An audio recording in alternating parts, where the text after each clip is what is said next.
Hello students, आज basically हम अपना 12th का सब्जेक्ट इकोनॉमिक्स जो बेसिकली 100 मार्क्स का सब्जेक्ट है as an CBSE point of view भी एंड ऑल ओवर अगर हम देखा जाए इंडिया में तो वो भी 100 मार्क्स का ही वेटेज रखते हैं। बेसिकली जो ये सब्जेक्ट है बहुत ही इजी सब्जेक्ट है।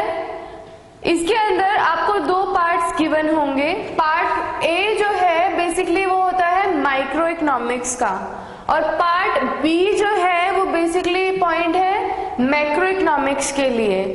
दोनों ही इक्वल वेटेज रखते हैं। दैट मीन्स ये जो चैप्टर है वो भी आपका 50 मार्क्स का है and again the macro is also 50 marks. Okay, ये दोनों ही part A and part B एक दूसरे से इंटायरली डिफरेंट है। मींस आप ये नहीं बोल सकते कि अगर आप माइक्रो इकोनॉमिक्स कर रहे हैं तो कुछ भी मैक्रो इकोनॉमिक्स के साथ डील कर रहा होगा उसके अंदर। हाँ, ये जरूर बोल सकते हैं कि दोनों ही टॉपिक, ये जो है एक तरीके से एक छोटा टॉपिक है। छोटा मींस स्मॉल लेवल पर है। बेसिकली ये माइक्रो इकोनॉमिक्स जो है वो स्मॉल लेवल पर होता है और वहीं पर जो मैक्रो इकोनॉमिक्स है वो नेशनल लेवल पर होता है। दैट मीन्स ये एज कंपेयर टू माइक्रो, जो मैक्रो है वो ज्यादा वाइडर है, उसके अंदर ज्यादा जो चीजें हैं समझने के लिए वो ज्यादा हैं। तो हम सबसे पहले जो बेसिकली स्टार्ट करने वाले हैं आज की क्लास को, तो पहले तो मैं आपको ये बता दूं कि व्हाट इज इकोनॉमिक। तो पहला जो मैं आपको चीज समझाना चाहती हूँ वो ये है कि इकोनॉमिक एक्चुअली में है क्या। इकोनॉमिक बेसिकली हम पढ़ रहे हैं, हमने 11th में पढ़ ली, अब 12th में भी आ गए हैं। तो इकोनॉमिक एक्चुअली में है क्या पहले वो तो हमें पता होना चाहिए। तो इकोनॉमिक की अगर मैं बात करूं तो इकोनॉमिक के अंदर आती है एक्टिविटीज। एक्टिविटीज का मतलब होता है जो भी आप काम कर रहे हो रिलेटेड टू इकोनॉमिक एक्टिविटीज। तो जो ये पॉइंट है एक्टिविटीज का, अगर मैं इसकी बात करूं तो इकोनॉमिक एक्टिविटीज एक्चुअली में होती क्या है। बेसिकली पहले मैं आपसे पूछना चाहूंगी कि अगर मैं बात करूं इकोनॉमिक एक्टिविटी की तो आप क्या समझेंगे। तो यहाँ पर मैं एक बात बताना चाहूंगी कि बेसिकली जो इकोनॉमिक एक्टिविटी होता है वो बहुत ही सिंपल है। इकोनॉमिक मीन्स होता है रिलेटेड टू पैसा, related to demand, related to उसकी supply and related to that on unemployment, labour, manufacturing, सब चीजें बेसिकली किसका पार्ट है, इकोनॉमिक का पार्ट है। तो इकोनॉमिक एक्टिविटी है क्या पहले तो ये देखते हैं। तो इकोनॉमिक एक्टिविटी बेसिकली है, activity is an activity related to, it is an activity related to, आप लिख भी सकते हैं मेरे साथ साथ ही, related to the use of scarce. ये स्केयर्स वर्ड तो आपने जहां तक मुझे लगता है 11th में बहुत पढ़ा ही होगा, या नहीं पढ़ा है तो ठीक है, चलो अब देखते हैं हम लोग कि स्केयर्स मीन्स होता है क्या है एक्चुअल में। Scarce resources for the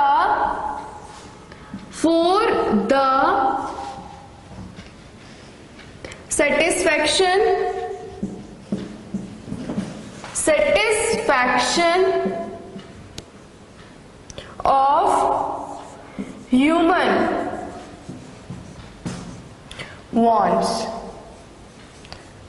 okay, इस इकोनॉमिक एक्टिविटीज में जो आपको वर्ड्स जो बेसिकली परेशान कर रहे होंगे वो होगा एक तो स्केयर्स, रिसोर्सेज आई थिंक आपको पता ही होगा क्या होता है, नहीं भी पता तो देखते हैं इसको भी।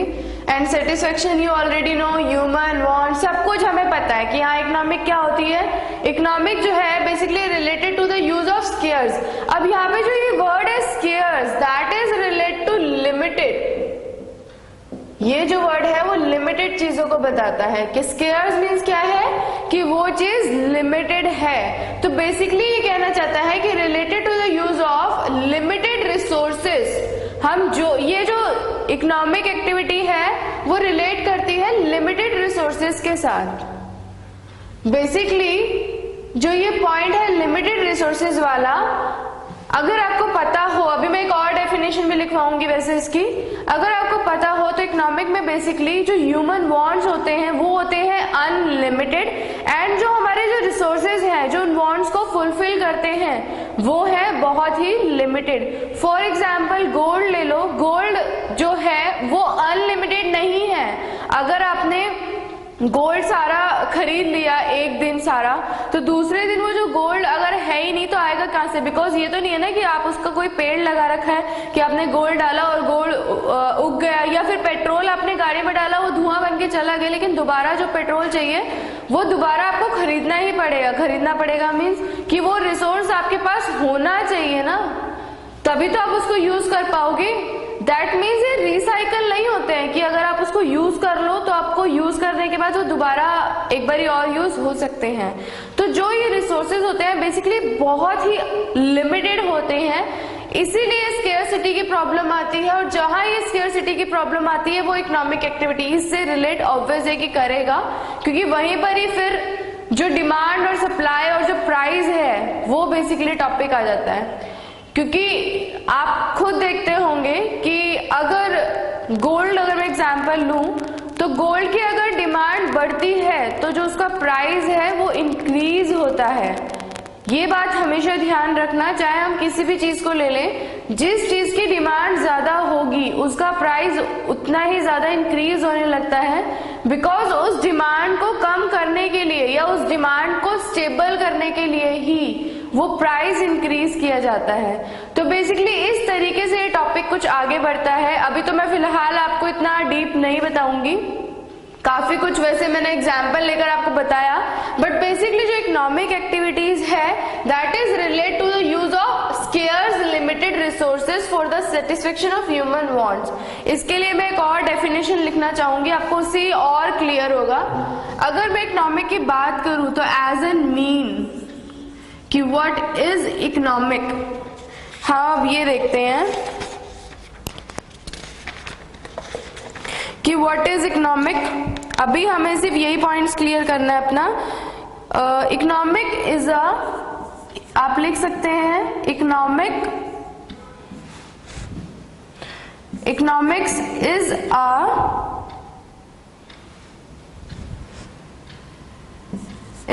a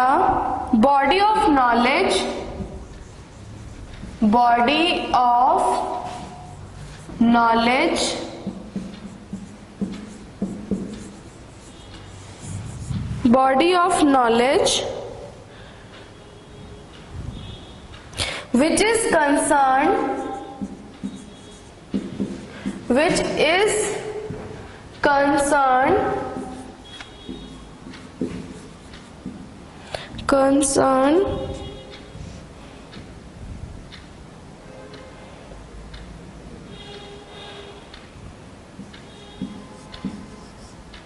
with individual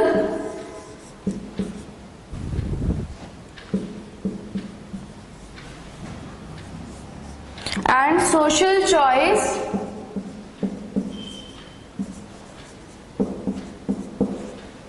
in the situation of scarcity.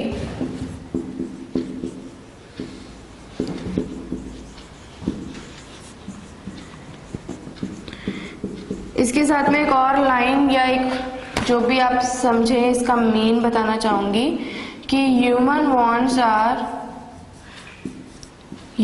Wants are unlimited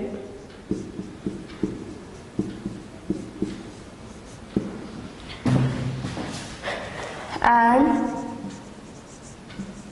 resources to satisfy their wants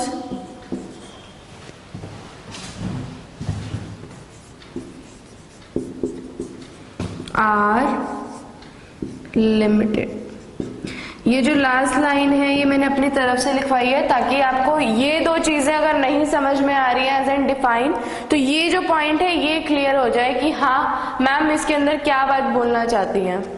okay, तो पहला जो था इकोनॉमिक इकोनॉमिक एक्टिविटी, वो मैंने आपको बताया कि related to use of scarce resources हैं for the satisfaction of human wants. आप देखेंगे कि तीनों डेफिनेशन में 2 ही वर्ड्स हैं जो हाईलाइटेड हैं, बाकी और वो किसी के बारे में बात ही नहीं कर रहा। वो मेनली स्केर्सिटी के बारे में बात कर रहा है और ह्यूमन वांट्स के बारे में बात कर रहा है। अगर मैं एज एन मीन अगर यहाँ पर देखूं कि हाँ इसका मीन क्या है, डिफाइन क्या है, तो economics is a body language. जो इकोनॉमिक है वो एक सिस्टमेटिक वे है किसी भी चीज को हैंडल करने के लिए।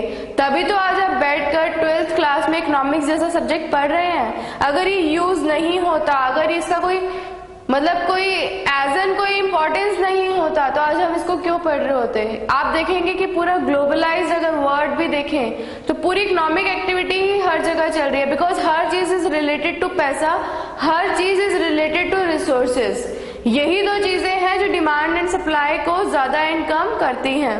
तो बेसिकली जो ये इकोनॉमिक है, economics is a body language which is concern with individual. ये इंडिविजुअल के साथ कंसर्न करती है, that means the human wants and social choice in the situation of scarcity. जब भी स्केर्सिटी की प्रॉब्लम आती है, बेसिकली इंडिविजुअल और जो सोशल चॉइस है वो उसी के बारे में बात करेगा। ये जब भी सिचुएशन ऑफ स्केर्सिटी आएगा तो आपको यही देखना है कि इंडिविजुअल एंड सोशल चॉइस के बारे में वो जरूर बात करेगा, बिकॉज वहां पे स्केर्सिटी आ रही है। ओके, लास्ट लाइन तो मैंने अपनी तरफ से लिखवाई है ताकि अगर आपको ये 2 पॉइंट समझने में प्रॉब्लम हो रही है तो यहाँ पर वो मैंने सिंपल लैंग्वेज में लिख दिया कि human wants are unlimited and resources to satisfy their wants are limited. तो यही जो पॉइंट था समझाने का, बेसिकली मैंने अभी आपको यही बताया है कि व्हाट इज इकोनॉमिक्स। ओके, अब एक मैं और डेफिनेशन आपको बताना चाहूंगी रॉबिन की, जो बेसिकली आपको लिखनी है। रॉबिन की जो डेफिनेशन है वो बेसिकली आपको लिखनी है। ओके, तो रॉबिन की जो डेफिनेशन है आप लिख सकते हैं अकॉर्डिंग टू रॉबिन, या तो मैं लिख देती हूँ इसको, ये वाला पॉइंट फिर मैं रिमूव कर रही हूँ अगर आप देख चुके हो तो, या तो इसको 1 मिनट देखिए, आपको 1 मिनट दे रही हूँ। ये तीनों डेफिनेशन, थर्ड वाला तो बेसिकली जस्ट मीन है, ये दोनों बेसिकली डेफिनेशन है इकोनॉमिक्स के, तो ये दोनों अच्छे से देखिए। थर्ड वाला फॉर योर अंडरस्टैंडिंग देख सकते हैं। 1 मिनट दे रही हूँ, आप इसको जल्दी से कवर करिए तो हम आगे चलते हैं फिर।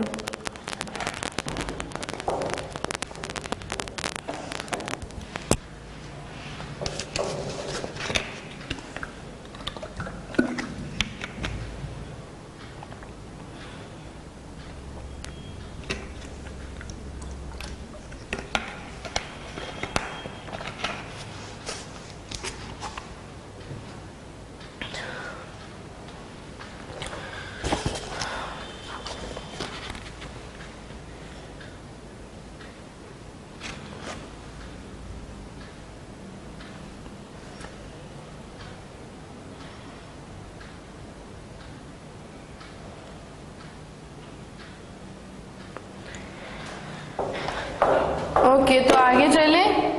मैं इस डेफिनेशन को रिमूव नहीं कर रही बिकॉज मेरे को एट द एंड सारा दोबारा से आपको रिवाइज कराना ही है, तो ये पॉइंट्स अगर लिखे रहेंगे तो इजी रहेगा समझने में।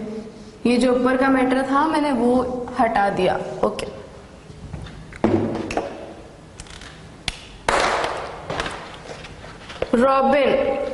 रॉबिन जो है बेसिकली स्केर्सिटी के लिए एक बहुत ही पॉपुलर, इकोनॉमिक्स के अंदर जो डेफिनेशन है वो भी 4 बेस होता है उसका। एक होता है वेलफेयर, एक होता है ग्रोथ एंड डेवलपमेंट, एक होता है स्केर्सिटी। तो इस तरीके से इसके कुछ 4 टॉपिक्स होते हैं, मतलब 4 डिवाइड कर रखा है उसको। और 4th one is welfare. Yes, first one is wealth, second is welfare, third one is scarcity, 4th one is growth and development. तो ये 4 बेस होते हैं। अगर आप आफ्टर 12th अगर पढ़ेंगे इकोनॉमिक्स को डीप में, तो ये 4 basically economics as an definition दिए हुए हैं। तो जो स्केयरसिटी रिलेटेड डेफिनेशन है उसके अंदर बहुत ही पॉपुलर एक ऑथर है रॉबिन, जिसने बहुत ही अच्छी डेफिनेशन दी है। अगर मैं इसको समझाऊं तो आपको लिखते हुए, ये कहता है कि इकोनॉमिक्स जो है वो बेसिकली इज द, एक second, yes, economics is the, ये जो रॉबिन है वो कहता है इकोनॉमिक्स इज द साइंस, वो कहता है कि इकोनॉमिक्स एक साइंस है, और जहां पर भी साइंस वर्ड आता है दैट मीन्स सिस्टमैटिक है, विच स्टडीज, ये एक साइंस है जो बेसिकली स्टडी करता है। स्टडी क्या करता है? Human behaviour. आपको ये पता होना चाहिए कि वो क्या, आपको ये पता होना चाहिए कि वो क्या स्टडी करता है, ह्यूमन बिहेवियर।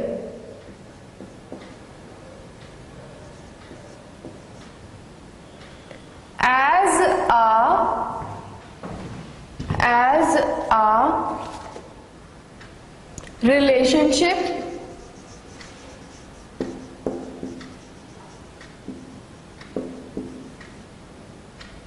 between ends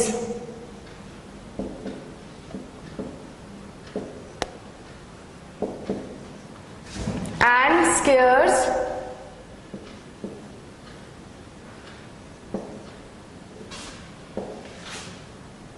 जो यहाँ पे स्केयर्स का मीन था, स्केयर्स विच मीन्स, नहीं, स्केयर्स मीन्स एक वर्ड है जिसको मैं भी आपको डिस्क्राइब करती हूँ। स्केयर्स मीन्स विच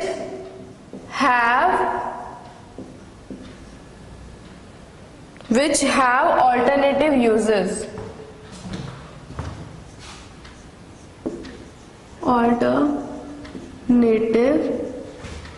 यूजेस, आप इस जो मैंने डिफाइन लिखवाया है अभी आपको, रॉबिन के अकॉर्डिंग जो इकोनॉमिक्स है उसको डिफाइन करा गया है कि इकोनॉमिक्स इज द साइंस, ये एक ऐसी साइंस है विच स्टडीज ह्यूमन बिहेवियर, जो क्या स्टडी कर रहा है, ह्यूमन बिहेवियर को स्टडी कर रहा है, as a relationship between ends. यहाँ पे जो वर्ड है रिलेशनशिप बिटवीन एंड्स, इसको भी मैं अभी समझाती हूँ। And scarce means which have alternative uses. यहाँ पर स्केयर्स वर्ड का तो आप मीनिंग जानते ही होंगे, लिमिटेड है। बाकी जो ये वर्ड्स है मैं अभी आपको दोबारा समझाऊंगी। आप पहले इस डेफिनेशन को मेनली देखिए, because as an examination point of view से मोस्ट इंपॉर्टेंट डेफिनेशन है। अभी तक मैंने आपको जो भी डेफिनेशंस कराई हैं आप इनको एक टाइम पर छोड़ सकते हो, इग्नोर कर सकते हो, लेकिन अगर एग्जाम में आपसे कोई भी वो डेफिनेशन मांगता है तो बेसिकली आपसे ये भी बोल सकता है कि define economics as by Robin, या फिर डिफाइन इकोनॉमिक्स बोलेगा तो भी ये लिख सकते हो, लेकिन वो स्पेसिफिकली रॉबिन क्या बोलता है वो भी आपसे जरूर पूछ सकता है कि रॉबिन के अकॉर्डिंग इकोनॉमिक्स को डिफाइन करिए। तो बेसिकली जो ये डेफिनेशन है ये मोस्ट इंपॉर्टेंट है।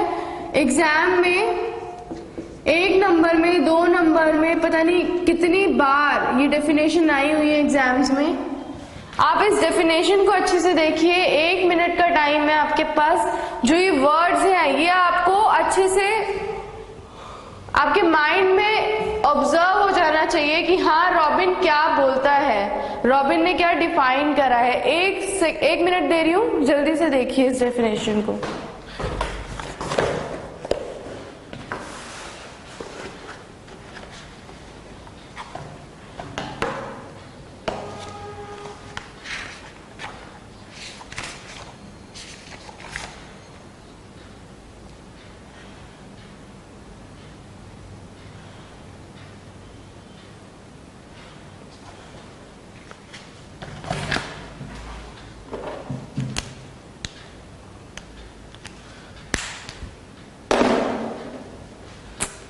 ओके, आई होप आपने ये दोनों देख लिया होगा कि स्टडीज ह्यूमन मतलब है कि वो पहले क्या था और बाद में क्या है, आफ्टर बिफोर।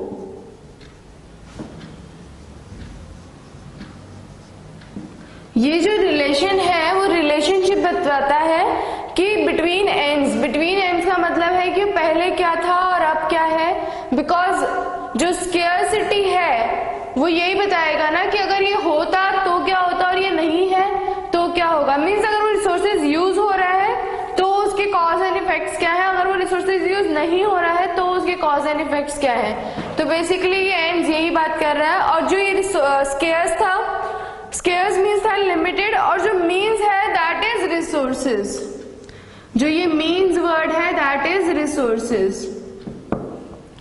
तो बेसिकली इस डेफिनेशन के अंदर उसने यही छोटी सी बात बोली है कि economics is the science which studies human behaviour as a relation between ends and scarce means which have alternative uses. यहाँ पे जो ऑल्टरनेटिव यूजेस है वर्ड, वो ये बताता है कि आपके जो रिसोर्सेज है वो तो सबको पता है कि हाँ बहुत ही लिमिटेड है, लेकिन लिमिटेड होते हुए भी उसकी जो ऑल्टरनेटिव जो यूज है दैट मीन्स मल्टी यूजेस, आप किसी भी एक चीज को बहुत तरीके से यूज कर सकते हैं, तो वहां पर भी स्केयरसिटी प्रॉब्लम आती है। तो यहाँ पर जो ऑल्टरनेटिव यूज है आप इससे कंफ्यूज मत होना, बस वो बेसिकली यही बात बोल रहा है कि जो रिसोर्सेज हैं उनके ऑल्टरनेटिव यूजेस होते हैं जिसकी वजह से स्केयरसिटी की प्रॉब्लम भी आती है। तो यहाँ पर बस वो इसी तरीके से ऑल्टरनेटिव को इससे जोड़ रहा है। तो बेसिकली जो आज की क्लास थी हमने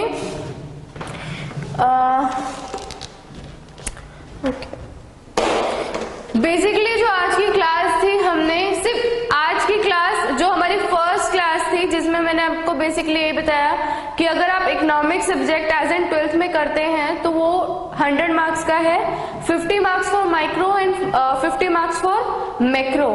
जो माइक्रो था या मैक्रो था दोनों ही इकोनॉमिक्स का पार्ट है। इकोनॉमिक होता क्या है वो पहले पता होना चाहिए। तो फर्स्ट क्लास बेसिकली सिर्फ मैंने यही कराया कि व्हाट इज इकोनॉमिक, जिसके अंदर हमने एज डिफाइंड बाय रॉबिन करा, एज डिफाइंड इन एक्टिविटीज करा, एज डिफाइंड इन मीन करा और as defined in simple words जो बोलूं अगर मैं तो ये करा। तो ये जो था अगर आप इस पॉइंट को समझते हैं तो जब हम आगे इकोनॉमिक्स स्टार्ट करने आज मतलब आज हमारी फर्स्ट क्लास थी, आगे जब हम फर्दर क्लासेस में इस टॉपिक को स्टार्ट करेंगे तो वहां पे आपको कोई प्रॉब्लम नहीं होने वाली है। बिकॉज आपको पता है कि हम इकोनॉमिक्स क्यों पढ़ रहे हैं या फिर इस इकोनॉमिक्स को पढ़ने मतलब पढ़ना क्यों है और इस इकोनॉमिक्स का एडवांटेज क्या है, डिसएडवांटेज क्या है, कॉन्सेप्ट्स क्या है, वो सब आपको फर्दर क्लियर होते जाएंगे। लेकिन फिलहाल आपको रॉबिन की जो डेफिनेशन है वो क्लियर होनी चाहिए। बिकॉज नेक्स्ट क्लास में मैं आपसे आते ही ये पूछने वाली हूँ कि हाँ जी बताइए what is economics as defined by Robbins and you have to give me an answer. Okay, तो just recall this whole 4 definitions again and again and see you in next class. Thank you.